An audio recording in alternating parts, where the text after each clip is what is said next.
1940s skating was originally something for surfers to do when the waves were flat, and probably looked like something out of Back to the Future. In fact, the first skateboarders were deemed sidewalk surfers, but it wasn't until 20 years later that it would be taken seriously as a sport. What's that thing he's on? It's a board with wheels. It's an absolute dream. That's why I'm so happy with shake and bake.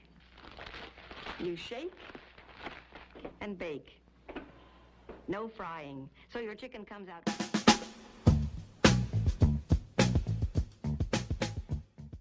Fast forward to the 1970s, where cheap plastic made skateboarding easier and more popular with the younger generation.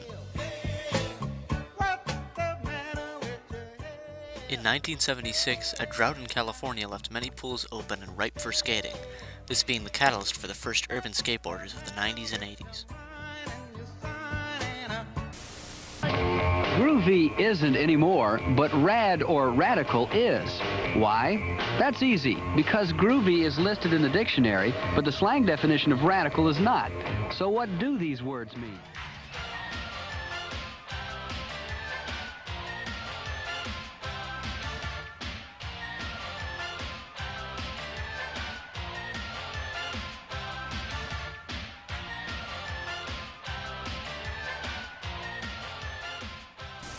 Something interesting happened to skater culture in the 80s. As it moved away from the coast, it started to differentiate itself from surfing culture.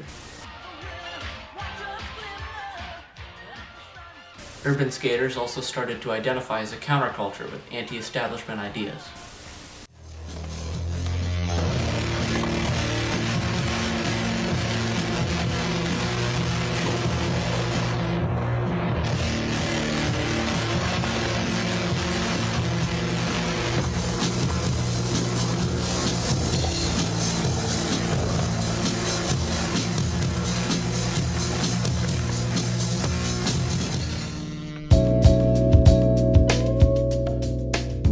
Skating has come a long way from its 70s roots as a subculture, becoming a counterculture in the 80s and 90s, and even becoming mainstream. I think like the real skater culture is counterculture, and then sort of like posers, I guess, are mainstream. There are a lot of people who are into skateboarding for the wrong reasons, such as to like be cool or like to be able to wear skateboard brand clothing. And to me, those people aren't real skaters. The real skaters are the people who are in it because they're passionate about the sport. First off, I think skateboarding is entirely positive, including the stigma around it, like, not including, but I guess in contrary to.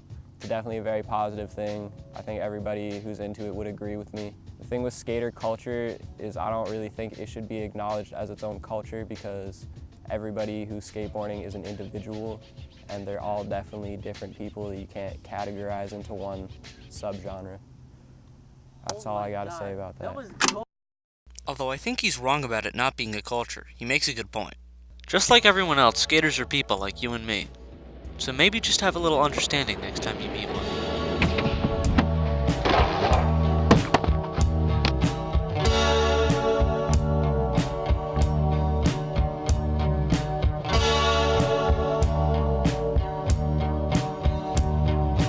Viceroy.